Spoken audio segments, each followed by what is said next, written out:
네, 오늘 함께 나눌 말씀은 지난 시간에 이어서 예레미야 애가책을 함께 읽도록 하겠습니다.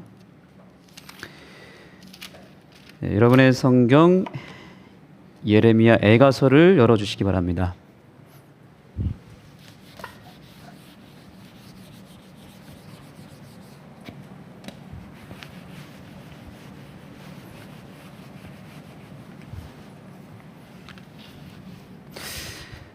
네, 우리 정한 장로님께서 잠깐 좀 지워줄 수 있으실까요? 제가 좀 준비한 동안 지워줄 수 있나요?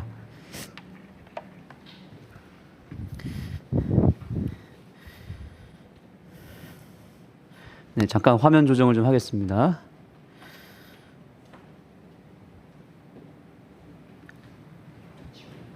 예.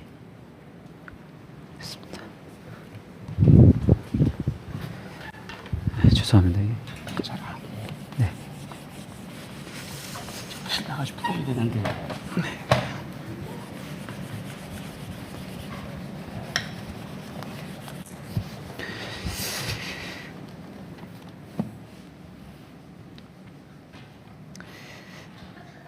네. 혹시 예레미야 애가 피셨나요?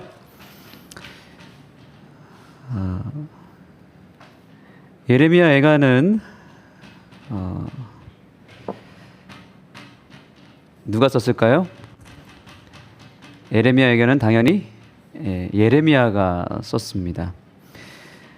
이 애가라는 이 표현이 어떤 의미를 가지고 있냐면 슬프고 애곡하다라는 뜻을 가지고 있는데 참으로 놀랍게도 이 애가의 히브리어 성경 이름도 에카입니다. 에카. 에카라는 뜻을 가지고 있는데 이 에카는 감사합니다. 어떤 의미를 가지고 있냐면 슬프다라는 뜻을 가지고 있습니다. 우리나라 말과 비슷하죠? 히브리어도 뭐예요? 히브리어도 에카입니다. 그리고 우리나라 말로 공교롭게도 이거를 뭐라 그러냐면 애가라고 부릅니다. 예레미야 애가. 근데 뜻도 비슷해요. 뜻이 뭐예요? 슬프다. 이것은 굉장히 공감의 언어이고요. 또 어떤 의미가 있냐면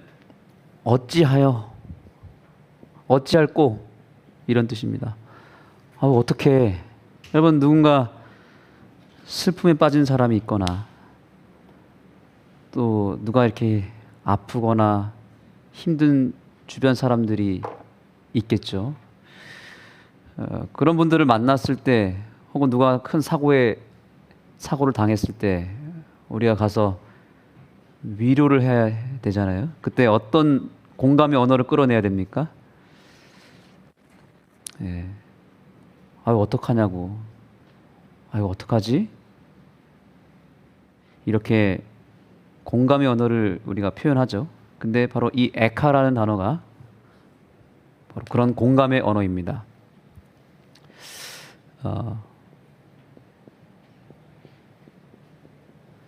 그래서 이 예레미야 애가서를 읽게 되면 우리는 무엇을 배우게 되냐면 하나님의 마음을 공감할 수 있고요. 또 우리 백성들, 우리 사람들, 이웃들의 가족들의 마음을 공감할 수 있는 그런 용어들이 곳곳에 나온다는 사실입니다. 이 예레미야 애가는 예루살렘의 멸망을 바라보고 예레미야가 가졌던 심정을 표현한 것입니다. 그래서 한번 이 구조를 좀 살펴볼 필요가 있는데요. 예레미야는 총 몇 장으로 구성되어 있을까요? 여러분 성경 한번 직접 한번 열어서 확인해 보시죠. 몇 장까지 되어 있죠? 5장까지 되어 있습니다. 신기한 것은 이 예레미야 애가는 각 장의 절수가 몇 절로 되어 있냐면 22절로 되어 있습니다. 1장을 보세요. 몇 절로 되어 있죠? 22절로 되어 있습니다. 2장은요? 22절입니다. 3장은요? 예? 여러분 성경을 직접 보셔야 되는데 저를 보시면 안 되고 지금은 여러분 성경을 한번 보세요. 예, 66절이죠. 4장은 어떻습니까? 4장은 22절이고요. 5장은요? 22절입니다. 3장을 제외한 나머지 1장, 2장, 4장, 5장이 각각 몇 절로 되어 있다고요? 22절로 되어 있습니다. 어떤 의미가 있냐면 히브리어의 알파벳 숫자가 22개입니다. 그런데 이게 원어로 읽게 되면 예를 들면 A부터 Z까지 있죠. 영어 알파벳은. 그러면 첫 번째 절이 A예요. A로 시작합니다. 여러분 삼행시 잘 지으시죠? 예. 뭐 박성원으로 뭐 이렇게 삼행시를 지은다고 하면은 박 하면 여러분 뭐라고 지으시겠어요? 박성원 목사는 성실하고 뭐 이렇게 하겠죠. 그런 식으로 이게 히브리어를 읽게 되면 첫 알파벳부터 마지막 알파벳까지 22개를 맨 첫 앞에 글자로 넣고 그거를 그대로 삼행시처럼 이렇게 연결을 해놨습니다. 그럼 3장은 왜 66절일까요? 3장은 여기에 힌트가 있습니다. 3장은 왜 66절일까요? 예? 곱하기 3을 하면 돼요. 3장은 아주 특별한 장이기 때문에 곱하기 3을 했습니다. 그래서 1, 2, 3절이 A예요. 예를 들면 히브리어 맨 첫 번째, 두 번째는 4, 5, 6 이렇게 세 절씩 강조를 했습니다. 더 확장을 한 거죠. 그래서 66장까지 22개의 히브리어 알파벳으로 세 절씩 껴맞춘 것입니다. 그게 3장의 내용입니다. 이게 단순한 그냥 애가 노래로 되어 있지만 기도문으로 되어 있지만 예레미야는 뭔가 메시지를 더 넣기 위해서 강조하기 위해서 특별한 어떤 문학적 구조를 가지고 각 장에 히브리 알파벳을 집어넣었다는 사실입니다. 또 놀라운 사실은 이 예레미야의 구조가 더 흥미롭습니다. 자, 3장이 66장 6절까지 되어 있는데 이 3장을 중심으로 해가지고 히브리 문학의 특별한 구조인 카이아즘이라고 하는 구조를 통해서 예레미야 애가가 구성되어 있습니다. 여러분들이 성경에다 그릴 수 있으면 아예 그리셔도 좋습니다. 그래서 이렇게 삼각형을 그리세요. 삼각형을 그리시고 두 줄을 그리면 됩니다.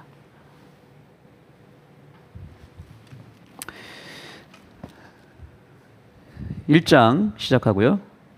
1장, 2장, 3장,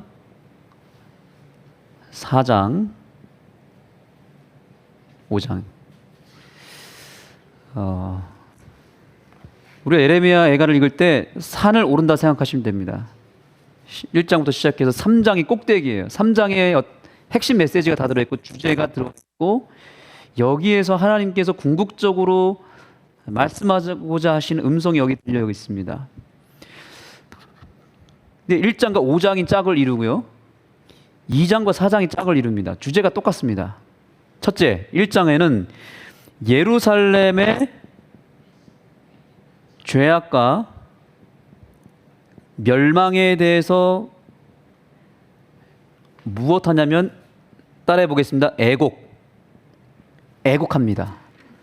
이스라엘 백성들, 특별히 예루살렘의 그 엄청난 죄악을 바라보는 예레미야가 그들의 죄를 드러내면서 눈물로 애곡하며 그들의 죄악을 선포하는 내용이 1장의 내용인데요. 이것이 이제 나중에 5장에 가서 또 한 번 반복됩니다. 그 다음에 이제 2장입니다. 여러분 2장을 보시면 이제 죄에 대한 심판을 선포합니다. 그래서 여기서는 어떤 감정을 여기서 나타내냐면 탄식합니다. 처음에는 애곡하다가 이제는 뭐 하는 거예요? 탄식하는 거예요. 탄식하는 거예요.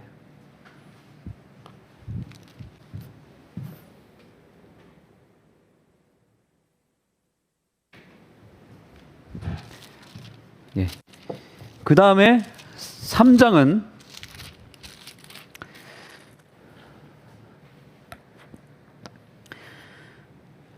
이제 예레미야가 절망 중에서 소망을 갖습니다. 절망 중에 소망을 갖고요. 그 다음에 다시 4장은 죄에 대한 심판을 다시 선포합니다. 그리고 5장에 가서 예루살렘의 죄악과 멸망을 다시 강조합니다. 이렇게 구성이 정확하게 되어 있습니다. 그래서 이것을 카이아즘이라고 부르는데, 가운데에 그 성경 구조의 가운데 장에다가 모든 메시지와 중심과 주제를 집어넣고 양쪽 끝에 마치 데칼콜마니처럼 반복해서 다음 메시지를 집어넣는 구조입니다. 그래서 보통 우리 식의 문학의 구조는 마지막에 가서 결론이 나오지만 이 문학, 특별히 구약 성경 같은 경우는 가운데에 핵심 메시지가 있다는 사실이에요. 예. 이런 구조가 굉장히 많이 있습니다. 그래서 우리가 성소 기별을 이해할 때도 항상 그 가운데에 핵심에 무엇이 있어요? 지성소가 있잖아요. 그렇죠? 들을 통해서 성소, 지성소로 들어간 다음에 지성소에 다시 나오잖아요. 그죠? 이런 구조잖아요. 이런 흐름이잖아요. 그러니까 가운데에 항상 하나님은 핵심 메시지를 집어넣는다는 사실입니다. 자, 이 구조를 통해서 오늘 메시지를 좀 나누려고 합니다. 첫 번째 메시지는 우리가 이 멸망해 가는 이스라엘, 이 예루살렘의 모습을 바라보면서 우리는 다시 무엇을 꿈꿔야 되나요? 다시 부흥, 그리고 회복을 꿈꿔야 됩니다. 다시 부흥하기 위해서 우리에게 필요한 것이 무엇인가? 라고 하는 것입니다. 첫 번째는 한번 따라해 보겠습니다. 부흥을 위하여 애곡하라. 애곡해야 됩니다. 울 수 있어야 됩니다. 예레미야는 이스라엘 백성들의 죄악을 바라보면서 울었다는 사실에 여러분들이 집중했으면 좋겠습니다. 이 예레미야서는 하나님의 애곡, 하나님의 애통함을 예레미야를 통해서 나타낸 책이 예레미야입니다. 그냥 단순히 예레미야가 울고 애곡했다는 말이 아니라 왜 운 거예요? 예레미야가 하나님의 심정을 가지고 눈물을 흘리고 하나님의 심정으로 애곡했다는 것입니다. 우리가 남이 잘 될 때 어떻게 해야 되죠? 배가 아파야 돼요? 아니면 같이 기뻐야 됩니까? 같이 기뻐야 되지 않겠습니까? 근데 한국 사람의 특징은 어떻습니까? 배고픈 거는 참을 수 있지만 배 아픈 거는 못 참죠? 남이 잘 되면은 기뻐야 되는데 기뻐하지 못하는 것 같아요. 오히려 반대로 남이 안 되면 어떻게 해야 되죠? 마음에 은근히 기쁜 마음이 생기는 거예요. 그래서 남이 울 때 내가 기쁘고 남이 잘 되면 내가 막 배가 아프고 막 내가 막 짜증이 나고 막 싫은 거예요. 오늘날 교회에 필요한 요소가 있다면 함께 울고 함께 웃을 수 있는 백성들이 필요하다는 겁니다. 저는 그게 목표라고 생각하고 그것이 교회 생활이라고 생각합니다. 우리가 이 안흥 지역에서 무엇을 여러 가지 일을 하고 있지만 그 일의 핵심은 무엇이 되어야 될까요? 그 한 사람 한 사람을 바라보면서 그 사람이 잘 되기를 바라고 그 사람이 정말 잘 됐을 때 박수도 칠 수 있어야 되고 너무너무 내가 그 사람만큼 그 사람보다 더 기뻐할 수 있다면 그것이 저는 정말 좋은 전도라고 생각을 합니다. 또 누군가 힘든 일이 있고 누가 아프거나 누가 또 돌아가시거나 여러 시련과 아픔을 가진 사람들을 우리가 돌아볼 필요가 있습니다. 그분들을 위해서 할 수 있는 건 한 가지밖에 없어요. 그냥 찾아가서 뭐 하는 거예요? 그분들의 얘기를 들어주고 같이 뭐 하는 거예요? 울어야 된다는 것입니다.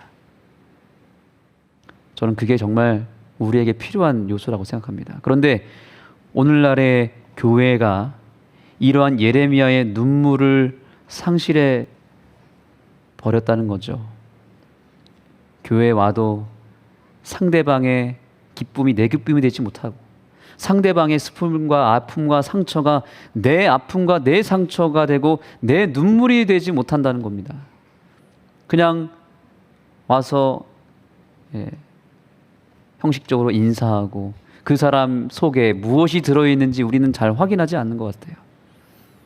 그러나 이제 우리가 교회도 이렇게 다 짓고 열심히 사역을 해야 되는 시점에 있지만 일도 중요하고 예배 드리는 것도 중요하지만 더 중요한 것은 우리 영혼들을 정말 진심으로 마음에서 우러나오는 그런 공감을 할 수 있는 좋은 친구, 좋은 이웃이 되었으면 좋겠습니다. 그런 한 사람, 예레미야와 같은 한 사람을 하나님은 찾고 있는 것입니다. 공감이 메마른 시대에 안흥교회 성도들을 내가 만나니까 왠지 모르게 내가 기분이 좋고 내가 치유가 됐다는 그런 고백이 있어야 되지 않겠습니까? 다른 거 큰 어떤 뭔가를 준 건 아니지만 어느 순간 내 곁에 와가지고 내 손을 잡고 그저 같이 울어주고 내 얘기를 들어줬던 그 한 사람 때문에 나도 한번 교회 가봐야겠다. 위로를 줄 수 있는 그런 성도님들이 다 되시길 바라고 또 저도 그런 목사가 되도록 노력하도록 하겠습니다. 우리 교인들의 눈물을 닦아줄 수 있는 목사가 되어야 되겠구나.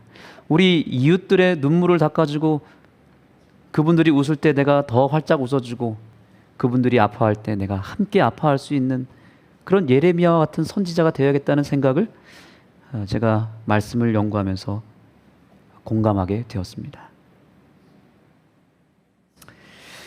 그런데 이것은 단순히 그냥 예레미야가 그의 성향에 따라서 그의 성격이 원래 그래서가 아니라 예레미야는 대표성을 가지고 있습니다. 제가 지난 시간에도 이 부분에 대해서 강조를 했는데 오늘 복습과 함께 좀 더 살펴보겠습니다. 자, 여기 보시면 화면이 잘 안 나오는 것 같습니다. 잠시만요.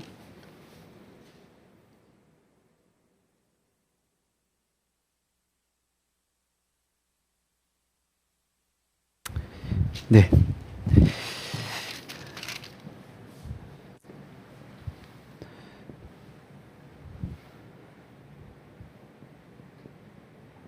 자, 구약의 이 대표적으로 백성들의 죄악을 바라보면서 눈물을 흘렸던 선지자가 오늘 우리가 만난 선지자죠. 누구죠?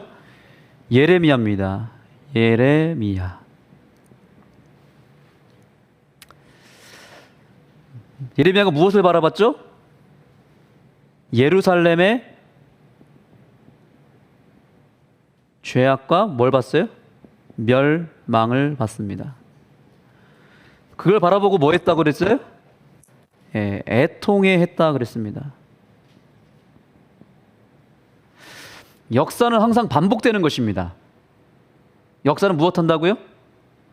반복된다고요. 자, 이 예레미야, 예루살렘의 멸망을 바라보고 애통했던 예레미야는 누구의 표상이에요? 누구의 표상이요? 예, 신약의 누구예요? 예수 그리스도. 예수님을 상징합니다. 자, 여러분의 성경 누가복음을 보시겠습니다. 누가복음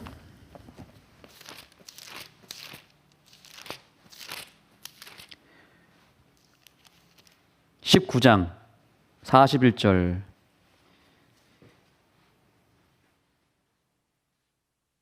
가까이 오사 무엇을 보시고요? 성을 보시고. 어떤 성이요? 이 성은? 예, 예루살렘 성을 봤는데 예루살렘에 무엇을 본 거냐면 역시 죄악과 그들의 현재의 죄악과 앞으로 장차 있을 멸망에 대해서 예수님이 보신 것입니다. 그 다음 뭐랬대요? 보시고 그 다음 뭐랬대요? 우셨다는 거죠. 우셨다는 거죠. 애통하신 겁니다.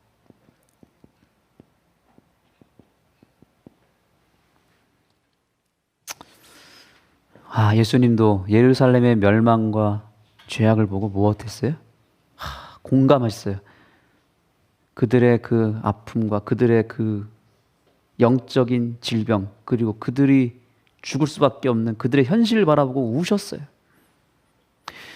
자, 그렇다면 여러분, 구약의 예레미야가 또 신약의 예수님께서 예루살렘을 바라보고 우셨다면 마지막 때에도 동일한 인물이 나타날까요? 말세에도 그런 인물이 나타나겠습니까? 누구입니까? 말세에. 자, 그 힌트를 어디서 찾을 수 있냐면 에스겔서에서 찾을 수 있습니다. 자, 여러분 에스겔서를 보시겠습니다. 에스겔 9장입니다.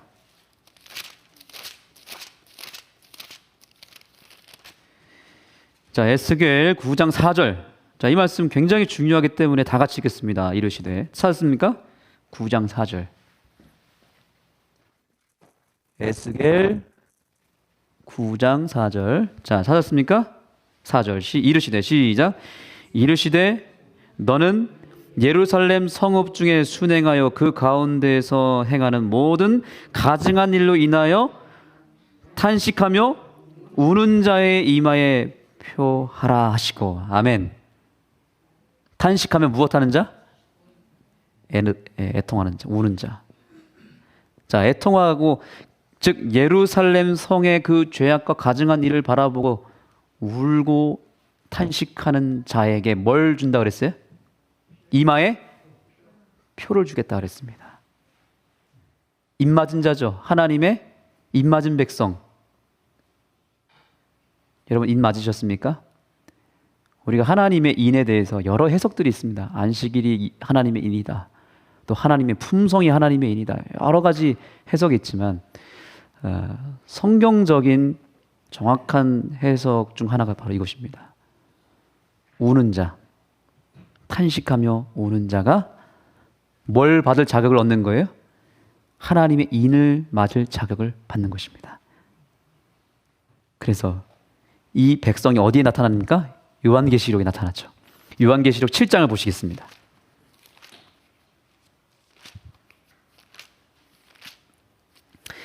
자, 7장 2절.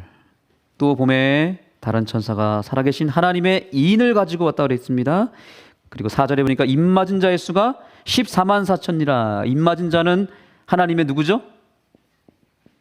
남은 자손이죠. 그리고 입맞은 자들이 하늘에서 하늘에 입성했을 때 어떤 경험을 하게 되냐면 그게 7장 17절입니다. 7장 17절 보세요. 이는 보좌 가운데 계신 어린 양. 어린 양은 누구시죠? 예수 그리스도죠. 네, 예수 그리스도가 저희의 목자가 되사 생명샘으로 인도하시고, 그 다음에요, 하나님께서 저희 눈에서 뭘 씻겨준대요? 네, 입맞은 자의 그 흐르는 눈물을 뭐 해준다고요? 닦아주실 것이다. 그러니까 입맞은 자는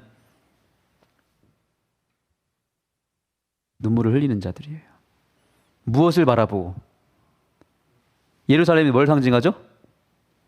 죄악 세상이죠. 지금의 이 지구가 예루살렘이에요. 영적으로.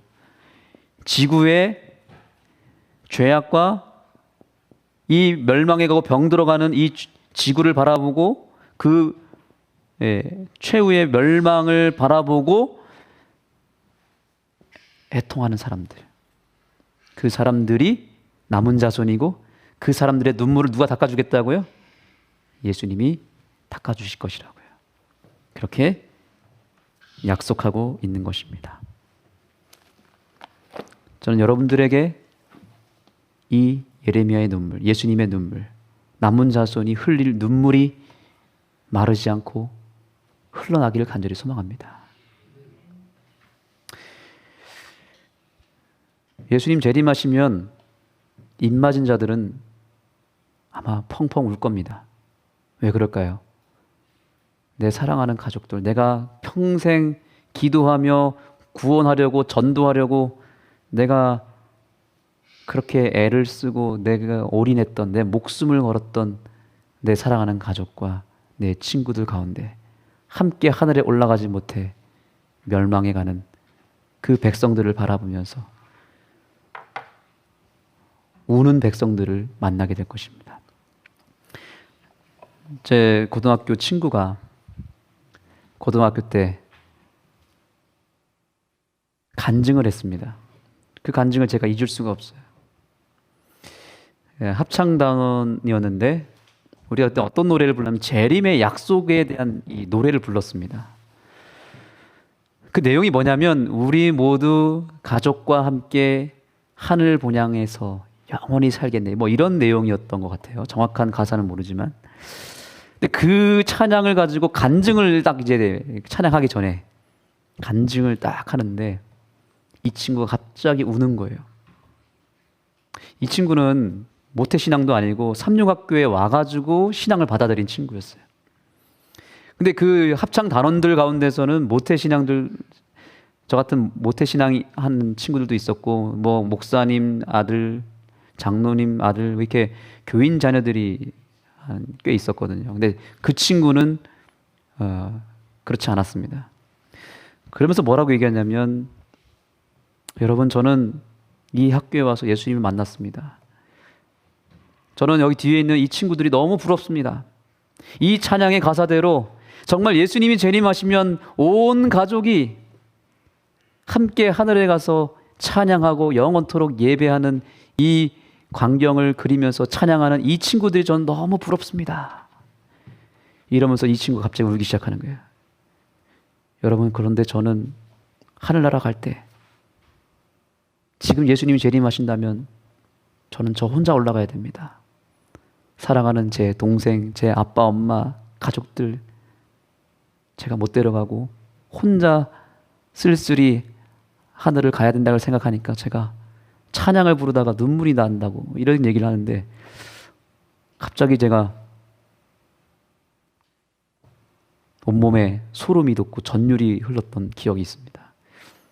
그때 막 학생들이 다 울고, 제가 이제 그때 그 현장감을 다 전달 못해서 아쉽지만 선생님들이, 어른들이 막 펑펑 울고 그랬던 그런 기억이 있습니다.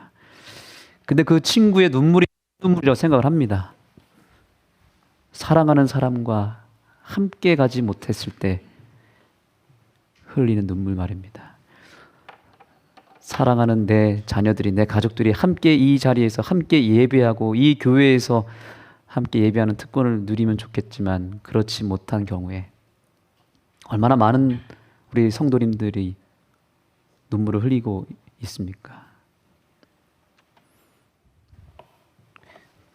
저는 그런 예레미야의 눈물을 통해서 우리가 영적으로 다시 한번 깨어나고 우리의 영혼들을 다시 한번 바라보고 그들을 구원하기 위하여 정말 눈물을 흘리며 씨를 뿌릴 수 있는 그런 믿음과 용기와 또 그런 놀라운 열매를 얻게 되기를 간절히 소망합니다.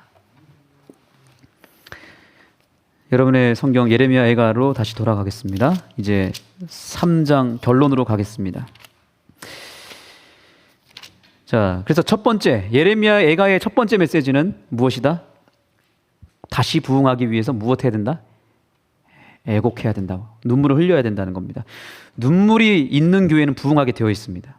반드시 부흥하게 되어 있습니다. 그러나 눈물이 메마른 교회는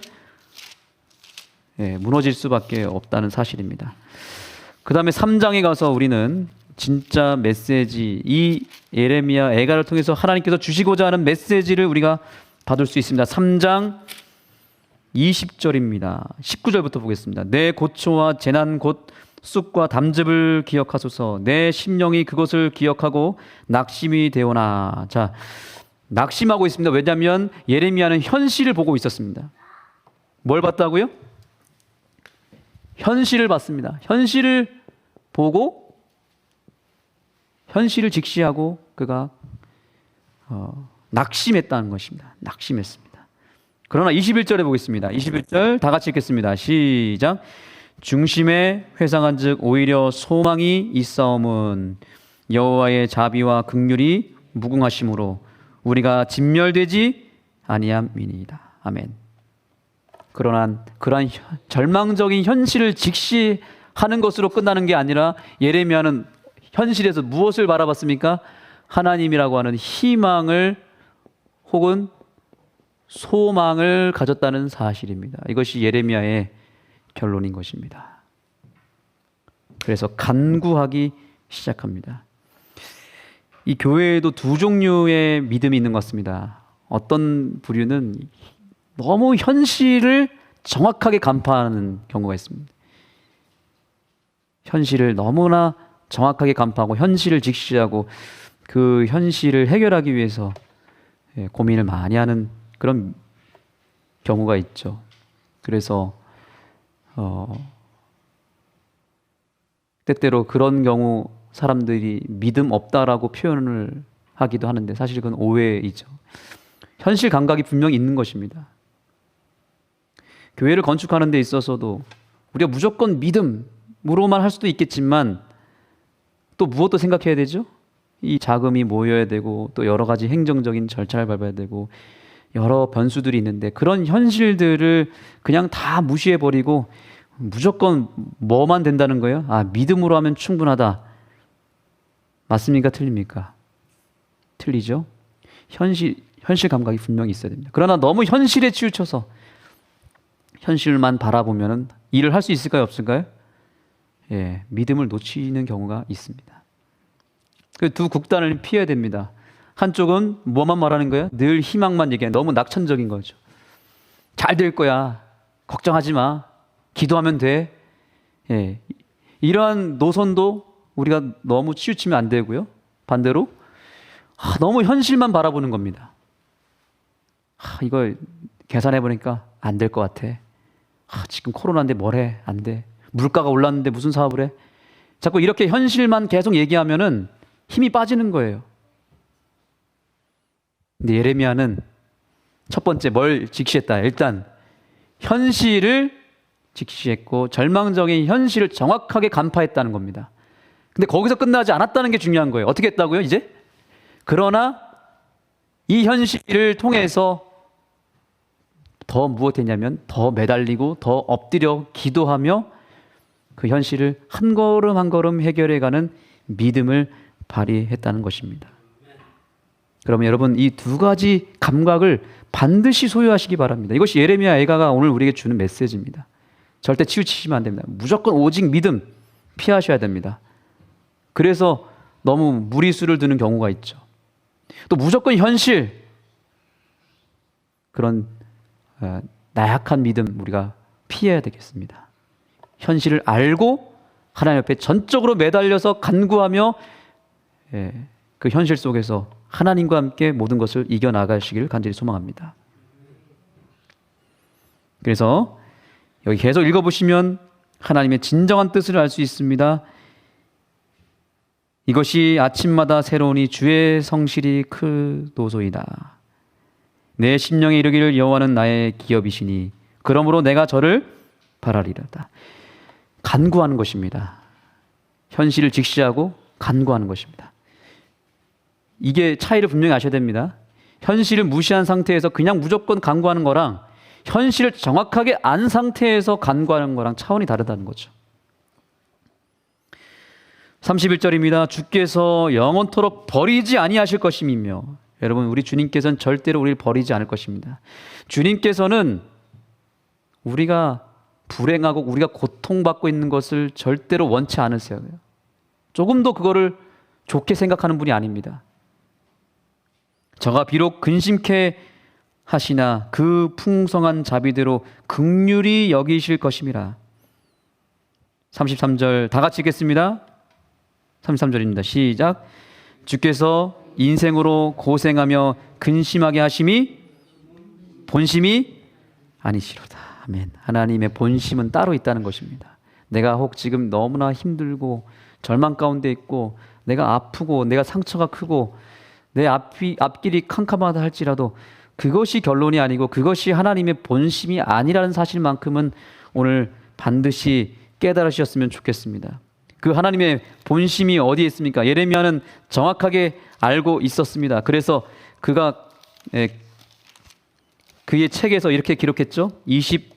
예레미야 29장 11절에 보면 너희를 향한 나의 생각은 내가 아나니 재앙이 아니라 곧 무엇이요? 평안이요. 재앙이 아니라 평안이라고요. 이게 하나님의 본심이라는 거죠. 너의 장래의 소망을 주려 하는 생각이라. 그러므로 너희는 내게 부르짖으며 와서 내게 기도하면, 한번 따라해 보겠습니다. 내게 기도하면 내가 너희를 들을 것이요. 그 다음 29장 13절입니다. 따라하세요. 너희가 전심으로 나를 찾고 찾으면 나를 만나리라. 이것이 주님의 본심입니다. 이것이 부흥의 비결입니다. 정리하겠습니다. 다시 부흥하려면 첫 번째 무엇이 필요하다? 공감의 능력이 필요하다. 울어야 된다. 눈물 흘릴 수 있어야 된다. 두 번째는 현실을 정확하게 간파하고 하나님께 기도하며 간구해야 된다. 이 사실을 꼭 기억하시고 안흥교회가 다시 부흥하는 교회로 서게 되기를 간절히 소망합니다. 기도하시겠습니다. 하나님, 오늘 예레미야 애가를 통해서 우리가 잠시 잃어버렸던, 우리에게 메말라서 사라졌던 그 애통함을 허락해 주셔서 감사합니다. 하나님의 심정과 하나님의 마음을 예레미야를 통해서 온 백성에게 증거했던 것처럼 오늘 우리 이 안흥 땅에 살아가는 우리가 하나님의 그 애절한 마음, 우리를 살리고 구원하고 우리에게 재앙이 아니라 평안을 주시기 위하여 지금도 크게 역사하시고 애타게 기다리시는 그 하나님의 마음을 우리 백성들에게 나눠주고 증거할 수 있는 우리 주의 백성들 되게 하여 주시옵소서. 예수님의 이름으로 간절히 기도드립니다. 아멘.